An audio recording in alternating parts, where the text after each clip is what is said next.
하나님 아버지, 한 주를 보내고 다시 마지막 토요일을 맞습니다. 지난주는 비가 많이 내렸습니다. 여름이어서 많은 이들이 휴가와 휴식을 갖고 있습니다. 하나님, 한 주 동안 쏟아지는 비 속에서, 무더위 속에서, 일터와 가정에서, 오고 가는 길에서 우리를 지켜주셔서 감사합니다. 때로는 외로움 속에서 힘들어할 때가 있었고 억울함을 느끼며 분노할 때도 있었습니다. 해결되지 않는 문제들 때문에 불안해할 때도 많았습니다. 하나님, 그런 시간들 속에도 주님께서 우리와 함께 해주셨으니 참으로 감사를 드립니다. 하나님, 우리는 매일 하루를 주님께 받아들 때마다 주님께서 맡겨주신 일을 감사한 마음으로 받아 최선을 다해 살아내기를 간절히 원합니다. 도움이 필요한 이들을 보면 기꺼운 마음으로 돕기를 원하며 좋은 인생의 친구들과 가족들과는 각별한 사랑으로 삶을 나누기를 원하며 모든 상황들 속에서 하나님을 의지하며 기도하며 살아가기를 원합니다. 기쁠 때나 슬플 때나 한결같은 마음으로, 곧은 마음으로, 넓은 사랑으로, 밝은 소망으로 살기를 원합니다. 하나님, 우리로 하여금 언젠가 사라질 허무한 것에 마음을 쏟지 않게 하시고 영원한 하나님의 나라와 그 약속을 바라보며 이 땅을 살게 하여 주시옵소서. 찬양받기에 합당하신 아버지, 찬양의 가사처럼 이 여름 땅과 하늘 만물들이 주님의 솜씨를 빛내고 있습니다. 물과 숲과 산과 골짝, 들판, 바다 모두 주님을 기쁨으로 찬양하고 있습니다. 이 푸른 계절, 하나님께서 지으신 피조물들이 주님을 노래하는 이때 우리도 기뻐하며 주님을 경배하기를 원합니다.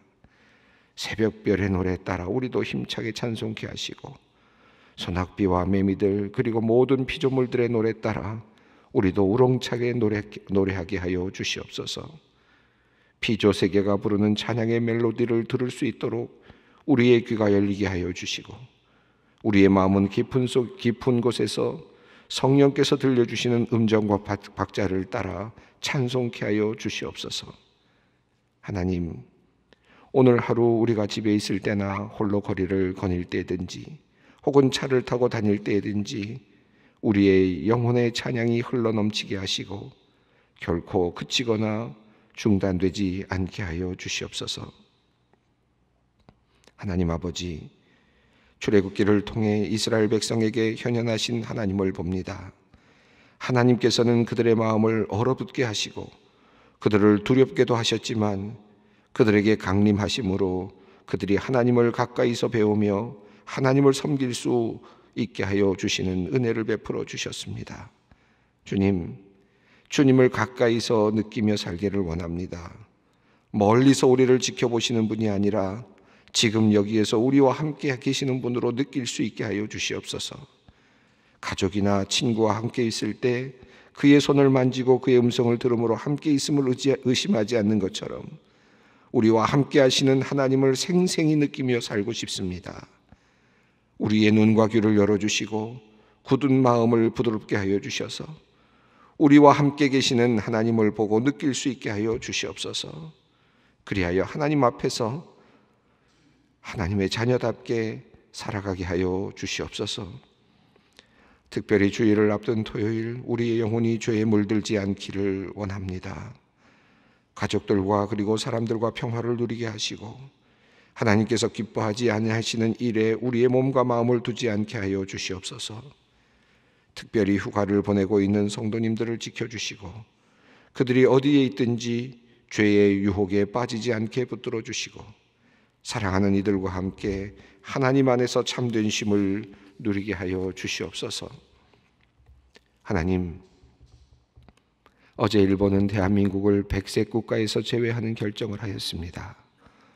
이 일로 많은 이들이 걱정하며 마음을 놓지 못하고 있습니다. 경제 전쟁과 같은 어려운 시기를 우리가 새롭게 경험해야 하는 두려운 마음이 있습니다. 주님, 먼저 대통령을 비롯한 이 나라의 정치, 경제 지도자들에게 나라를 위하는 애국의 마음을 주시고 국민을 위하는 애민의 마음을 주시기를 기도합니다. 당리, 당략이나 사적인 정권 혹은 정당의 이익이나 인기를 위해 일하지 않게 하시고 역사의식을 가지고 먼 미래를 내다보며 이 민족, 이 나라를 위해 오늘 하나의 굳건한 주춧돌, 그것을 놓는 지혜로운 지도자들이 되게 하여 주시옵소서. 하나님, 무엇보다 이 나라의 경제를 이끌어가야 하는 경제인들, 기업인들을 위해 기도합니다. 산적한 많은 문제들을 어떻게 풀어야 할지 모르는 그들에게 하나님께서 피할 길을 열어 보여주시고 도울 이들을 보내어 주시옵소서. 지혜와 명철함을 주시고 그들에게 올바른 판단력을 주시기를 원합니다. 노사가 한 마음이 되어 이 어려운 국면을 타개하여 나가게 하여 주시고 온 국민이 하나가 되어 서로 존중하며 자신의 것을 내어놓는 희생을 통해 위기를 잘 극복할 수 있도록 역사하여 주시옵소서. 하나님, 나라와 나라, 국제 간 외교, 정치, 경제, 모든 정세도 하나님께서 다스리시고 계심을 믿습니다. 서로 죽이는 기운을 내몰아 주시고 서로가 살아나는 생명의 정치, 생명의 경제, 생명의 외교가 드러나게 하여 주시옵소서. 하나님, 이 나라, 이 민족은 늘 역사적으로 외세의 침략을 받으며 강대국의 틈새에서 수천 년 동안 지금까지 생존하며 살아왔습니다. 하나님, 그런데 이 민족에게 하나님께서 복을 주셔서 이 민족이 기도하는 민족이 되게 하셨으니 이것이 열방의 어떠한 군사적 무기보다, 어떠한 경제적인 무기보다 더 강력하고 능력 있음을 믿습니다. 어제 북한은 신형 단거리 탄도미사일을 발사하였습니다. 같은 날 일본은 우리를 백색 국가에서 제외시켰습니다. 하나님, 이 나라, 이 민족이 내외적으로 여러 어려움 가운데 처해 있습니다. 주님께 기도합니다. 이 나라, 이 민족을 구하여 주시고 이 위기 가운데서 우리가 하나님의 백성임을 온 세상이 알게 하여 주시옵소서. 이제 하나님 말씀 앞에 섭니다. 우리가 무엇을 할 수 있습니까? 말씀을 들을 때 오직 하나님께 집중하기를 원합니다. 오늘 해야 할 일, 삶의 문제들, 복잡한 감정들이 우리의 마음을 방해하지 않게 하여 주시옵소서. 주님의 말씀이 우리에게 힘과 지혜와 위로가 되기를 소망합니다. 성령께서 함께하여 주시옵소서. 우리 주 예수 그리스도의 이름으로 기도 올리옵나이다. 아멘. 오늘 하나님께서 우리에게 주시는 말씀은 출애굽기 20장 18절로 21절 말씀입니다. 출애굽기 20장 18절로 21절 말씀입니다. 함께 봉독하겠습니다. 뭇 백성이 우레와 번개와 나팔 소리와 산의 연기를 본지라 그들이 볼 때에 떨며 멀서서 모세에게 이르되 당신이 우리에게 말씀하소서 우리가 들으리이다. 하나님이 우리에게 말씀하시지 말게 하소서 우리가 죽을까 하나이다. 모세가 백성에게 이르되 두려워하지 말라. 하나님이 임하심은 너희를 시험하고 너희로 경외하여 범죄하지 않게 하려 하심이니라. 백성은 멀리 서 있고 모세는 하나님이 계신 흑암으로 가까이 가니라. 아멘. 우리는 지금 출애굽기 20장을 읽고 있습니다. 20장 19장에서부터 20장까지의 흐름을 읽어 내려가다 보면 오늘 읽은 28절부터 21절까지의 말씀은 본문 속에서 마치 삽입부처럼 중간에 무엇인가 이렇게 해설처럼 들어있는 그런 부분으로 보여집니다. 이 19장부터 20장의 흐름을 보면 이렇게 되어 있습니다. 19장 마지막 절은 이렇게 되어 있는데 25절입니다. 모세가 백성에게 내려가서 그들에게 알리니라, 이 말씀이 있습니다. 그리고 나서 20장이 시작되는데요. 20장은 하나님이 이 모든 말씀으로 말씀하여 이르시되 이렇게 시작이 되었습니다. 이 사이가 뭔가 조금 더 연결 부분이 있었으면 좋겠는데 하는 느낌이 좀 드는 부분입니다. 모세가 그들에게 내려가서 알렸다. 하나님께서 말씀하신 내용들을 말씀했다는 것입니다. 경계를 넘어오지 말아라. 산 위로 올라오지 말아라. 그리고 아론을 데리고 올라와라 하는 말씀을 들었죠.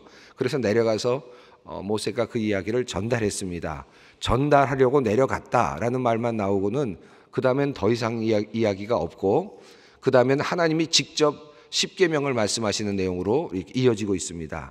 이 연결 부분이 좀 있으면 좋겠는데 하는 느낌이 드는데 사실은 18절부터 21절 말씀을 읽다 보면 이 말씀이 그 뒤로부터도 좋을 것 같은데 하는 느낌이 들 정도입니다. 21절 오늘 보면 마지막 부분을 보면 백성은 멀리 서 있고 모세는 하나님 계신 흑암으로 가까이 가니라 이렇게 이어지고 그리고 나서 하나님께서 말씀하시되 이렇게 시작됐으면 이제 모세가 내려왔다가 다시 산 위로 올라가고 산 위에 올라가서 모세에게 하나님께서 말씀하시는 내용으로 이해할 수 있을 것 같아요. 그러면 조금 더 이 흐름이 좀 더 명료할 것 같은 느낌이 드는데 성경 말씀 출애굽기의 내용을 보면 이렇게 되어 있습니다. 모세가 그들에게 내려가서 백성들에게 이제 경계로 올라오지 말라 그랬다 하는 내용을 말하고 그리고 아론과 함께 이제 올라가려고 하는 준비하는 그런 단계처럼 보이는 이 자리에서 하나님께서 모든 말씀으로 말씀을 하셨습니다. 그래서 10계명에 있는 10가지 계명은 사실은 모세가 하나님 앞에서 들었다기보다는 오늘 이 본문의 흐름으로 보면 어떤 느낌이 있느냐 하면 모든 사람들과 함께 멀리서 그렇죠? 멀리서 지금 듣는 것처럼 이렇게 표현되고 있습니다. 그래서 이 많은 이야기를 10계명의 이야기를 하나님으로부터 소리를 듣는 모든 사람들에게 들리는 소리로 들려졌다 이렇게 보여지고 이 소리에 대해서 사람들이 반응하는 모습이 이제 오늘 18절부터 21절 모습으로 나타나고 그리고 나서 이제 이 말씀 이후에는 모세가 산으로 올라가서 나머지 말씀을 듣는 것으로 이렇게 흐름이 전개되고 있습니다. 그러니까 이게 중간에 지금 들어있는 듯한 느낌이죠. 자, 18절 한번 읽어보겠습니다.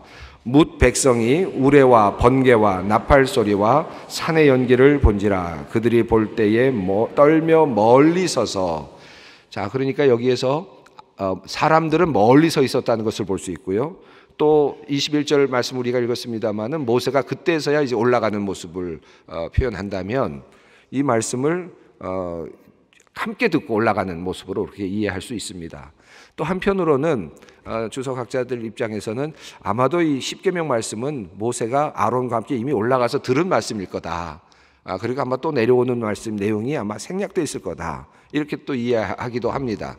또는 한꺼번에 올라가서 들은 말씀이 이렇게 나눠져 있는 것이다. 이렇게 또 이해할 수도 있을 것 같아요. 이것을 본문을 보는 상상력이 우리에게 달려 있습니다. 어떻게 이 본문을 볼 것인가. 그런데 저는 이 본문을 이 흐름의 이야기를 흐름에서 이 사람들이 하는 이야기를 본다면 도리어 뭐랄까요? 하나님께서 직접적으로 말씀하시는 무엇인가를 들었고 모세와 아론은 아마도 이 말씀을 정확하게 이해했을 것 같고 그러니까 이 성경 말씀에 쓰여져 있겠죠. 그리고 많은 사람들은 무슨 소리인가를 들리기는 들리는데 너무나 겁이 나서 사실은 제대로 알아듣지 못하는 그런 상황이 아니었을까 이렇게 생각해 볼 수 있겠습니다. 18절 말씀 속에 재미있는 표현들이 나오는데요. 번개라는 표현이 나오고 연기라는 표현이 나옵니다. 근데 이 번개와 연기라는 표현들은 성경에서 창세기서부터 쭉 흘러나오는 단어 중에 한 단어가 한번 이 단어가 나왔다가 사라졌다가 출애굽기 20장 18절에서 다시 등장하는 그런 단어입니다. 그러니까 두 번째 나오고 있는 단어인데 이게 앞에 언제 나왔느냐 하면 창세기 15장 17절에 나옵니다. 그러니까 창세기 15장 17절에 이 번개의 표현이 나오는데 우리 번역은 그것이 정확하게 번개로 되어 있지 않습니다. 타는 횃불 이렇게 되어 있어요. 그래서 이게 같은 단어인지 잘 이해가 안 됩니다. 그런데 원어로 보면 이게 같은 단어에 첫 번째 나온 다음에 나오지 않았다가 다음에 나오는 단어가 이제 20장 18절에 있는 말씀입니다. 그래서 번개라는 표현이 섬광과 같은 의미로 이해될 수 있습니다. 타는 횃불, 하나님께서 아브라함을 잠재우시고는 언약을 맺으시고 그때 말씀하신 내용이 여러분 숙제를 드리겠습니다만은 창세기 15장을 보시면 하나님께서 아브라함에게 앞으로 일어날 후손들에게 일어날 이야기를 다 하십니다. 그때 타민족에게 잡혀 들어가서 400년 동안 고생하다가 하나님께서 그들을 이끌어내시겠다는 약속을 다 하셔요. 그 자리에서. 그리고 나서 하나님께서 아브라함이 잠들어 있는 사이에 하나님께서 아브라함이 드린 제사 앞에서 타는 횃불, 이게 섬광입니다. 횃불이 일어나고 그것이 지나가는 모습이 나타나고 그 제물 앞으로 지나가는 모습이 나타나고 그리고 연기 나는 화로라고 되어 있는데 이게 이제 연기라는 표현이 나옵니다. 연기가 올라오는 것을 보여주십니다. 근데 이 장면이 아브라함에게 하나님께서 그의 후손들과 하실 약속을 하시는 장면인데 그 단어가 이제 거기 나왔어요. 그리고 창세기 15장에서 그 단어가 나온 다음에는 한 번도 나오지 않다가 지금 출애굽기 20장 이 장면에서 이제 결정적인 시내산 장면에서 이 단어가 지금 등장한다는 거죠. 참 기가 막힌 그런 뭐랄까요, 우연이라고 보기에는 너무나도 뭔가 하나님의 어떤 섭리가 느껴지는 그런 단어의 사용이라고 볼 수 있겠습니다. 자, 뭇백성이 우레와 번개와 나팔 소리와 산의 연기를 본지라. 그들이 볼 때 멀리 떨며 멀리 서서 그들이 지금 떨고 있습니다. 하나님의 말씀이 들려지고 있는데 그들은 지금 자연의 모든 현상들을 보면서 떨고 있습니다. 또 그리고 하나님의 말씀이 들리고 있는데 그것 때문에 지금 떨고 있죠. 그래서 이 주석학자들 이렇게 이 두 부분을 이렇게 이제 둘로 나누어서 하나님 앞에서의 떨림을 크게 두 가지로 나누어서 이렇게 표현하고 있습니다.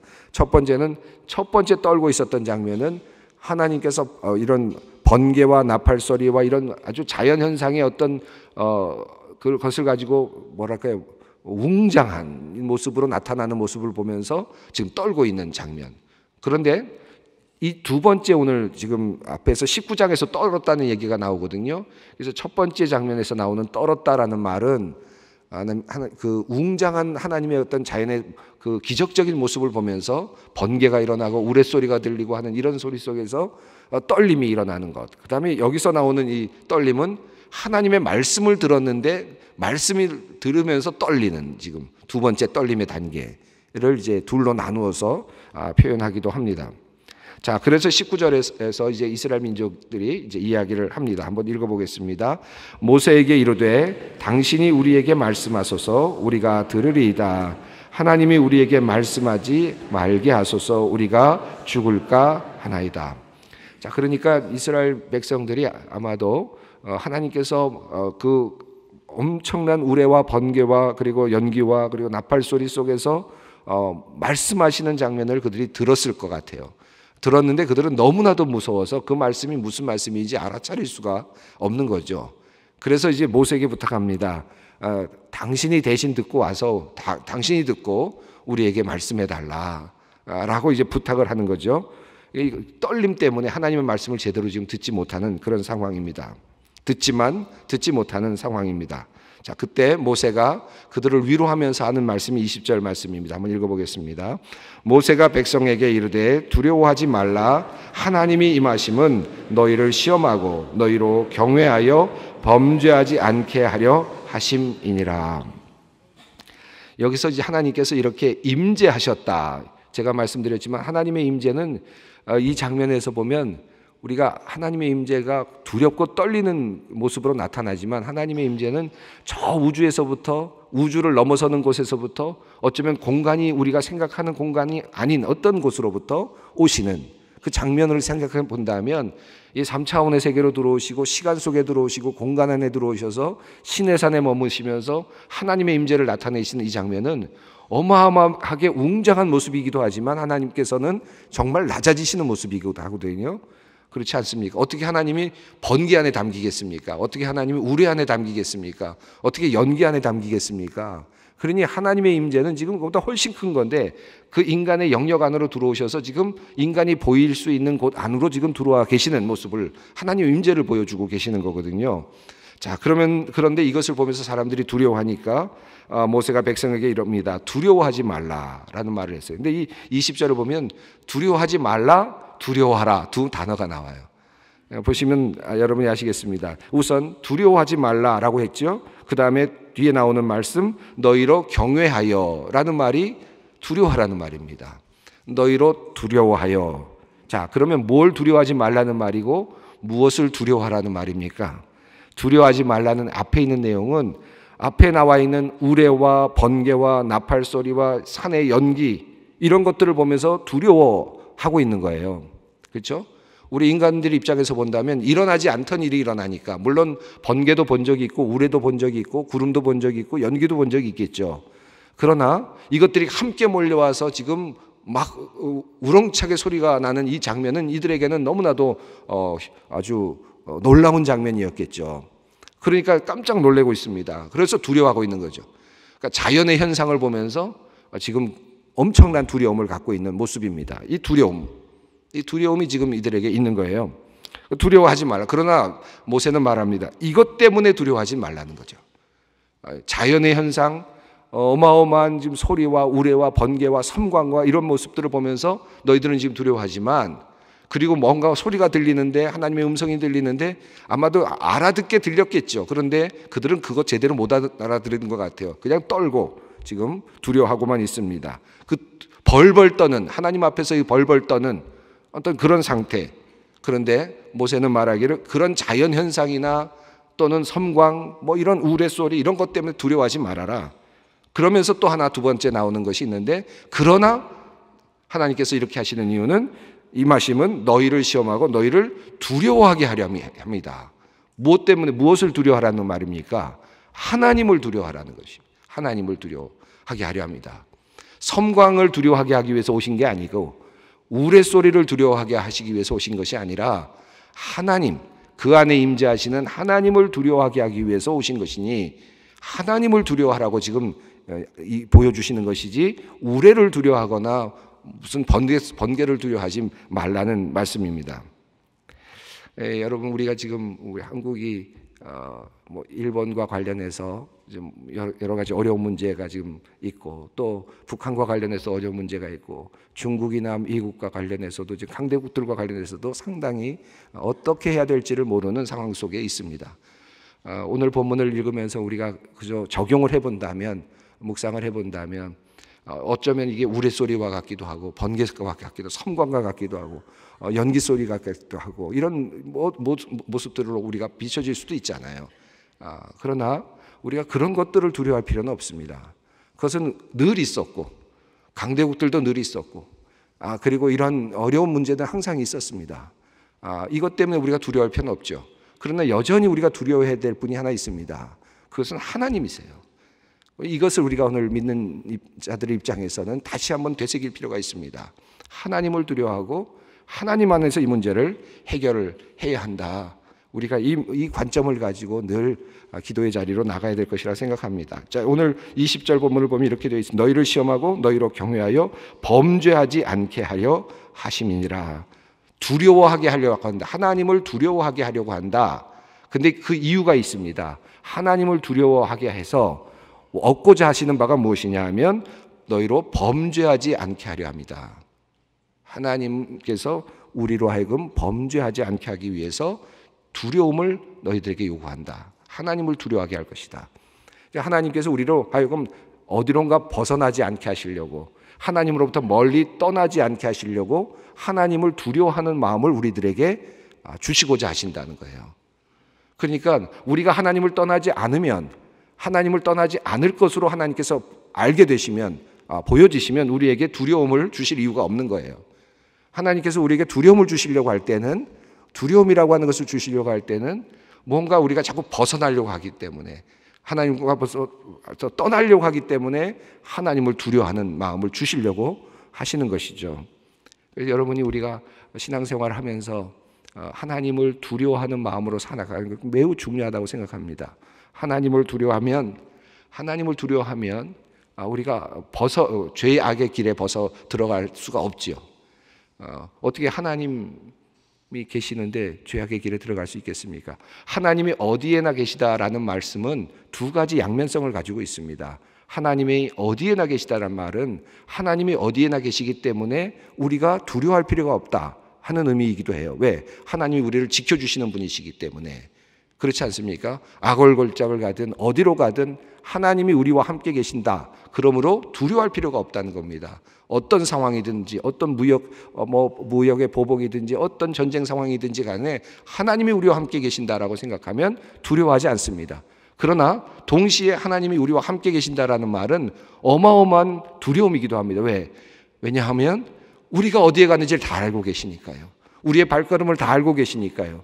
우리의 생각까지도 알고 계시니까 그건 두려운 일입니다. 동시에. 그러니까 이것은 하나님이 우리와 함께 하신다. 이 임재, 저 먼 곳에서부터 이 땅에 오셔서 구름 기둥으로 불 기둥으로 그리고 지금 천둥과 번개로 가까이 와 계시는 모습으로 다가와 계시는 하나님. 그런데 이것이 너무나도 우리에게는 한편으로는 안전의 감정이고 동시에 두려움의 감정이 되는 것이죠. 이 두 가지가 함께 있는 것입니다. 그래서 사실은 우리가 하나님을 가까이 모신다는 게 위기이고 동시에 기회입니다. 하나님과 가까이 된다는 것은 하나님이 우리와 함께 가까이 오신다는 것은 위기이고 동시에 기회입니다. 제가 지난 시간에도 말씀드렸습니다마는 하나님을 이용해서 무엇인가를 하려고 하는 사람들에게는 예수님께서는 절대로 그냥 봐주지 않으셨어요. 다르게 보지 않으셨어요. 철저하게 응징하셨어요. 그런데 다른 것들, 도둑질하는 사람들, 병자들, 세리들, 창기들 같은 사람들은 다르게 보려고 하셨어요. 항상 하나님께서는 그렇게 보아주셨습니다. 그러나 하나님을 들먹이면서 하나님을 가지고 자기 이득을 취하려는 사람들은 예수님께서는 결코 쉽게 보지 않으셨어요. 단호하게 말씀하셨습니다. 그래서 이게 기회이고 하나님과 가까이 있는다는 것은 동시에 위기입니다. 자, 그래서 백성들은 멀리 좀 떨어지고 싶었나 봐요. 21절 한번 읽어보겠습니다. 백성은 멀리 서 있고 모세는 하나님이 계신 흑암으로 가까이 가니라. 백성은 가까이 가고 싶어 하지 않았어요. 그래서 우린 조금 멀리 있겠다. 조금 하나님이 거기까지 오셨는데 물론 하나님께서 어느 정도의 경계를 두셨죠. 이제 그래서 모세는 흑암 안으로 가까이 하나님 앞으로 들어가고 있습니다. 하나님이 계신 흑암, 이 표현도 굉장히 드문 표현입니다. 하나님은 언제나 광채 아래 계시잖아요. 그런데 여기서는 흑암입니다. 아주 강한 흑암이 있어서 그 안으로 모세가 지금 들어가고 있습니다. 이것은 제가 여러분에게 그냥 숙제로 드리겠습니다. 왜 흑암일까? 깊이 말씀도 묵상하시다 보면 우리에게 주시는 또 은혜가 있습니다. 때로는 하나님이 계시는 저 먼 곳이 흑암으로 가려질 때가 있어요. 그리고 우리는 그 흑암 속에서 하나님의 존재를 판단하고 믿어야 될 때가 있습니다. 사실 뒤를 보면 이 흑암 속으로 들어간 이 모세 때문에 이스라엘 민족들은 이 땅에서 결국은 황금 송아지를 다시 만들게 되는 것을 보게 됩니다. 흑암으로 들어가는 하나님이 임재인데 흑암 속에 계시는 하나님의 임재. 하나님이 계시다. 이게 흑암 안으로 들어가는데 하나님이 계신다는 걸 믿는 것, 이것도 참 큰 은혜입니다. 오늘 이 말씀 붙잡고 우리 기도의 자리로 함께 나아가겠습니다. 하늘에 계신 우리 아버지, 아버지의 이름을 거룩하게 하시며 아버지의 나라가 오게 하시며 아버지의 뜻이 하늘에서와 같이 땅에서도 이루어지게 하소서. 오늘 우리에게 일용할 양식을 주시고 우리가 우리에게 잘못한 사람을 용서하여 준 것 같이 우리 죄를 용서하여 주시고 우리를 시험에 빠지지 않게 하시고 악에서 구하소서. 나라와 권능과 영광이 영원히 아버지의 것입니다. 아멘.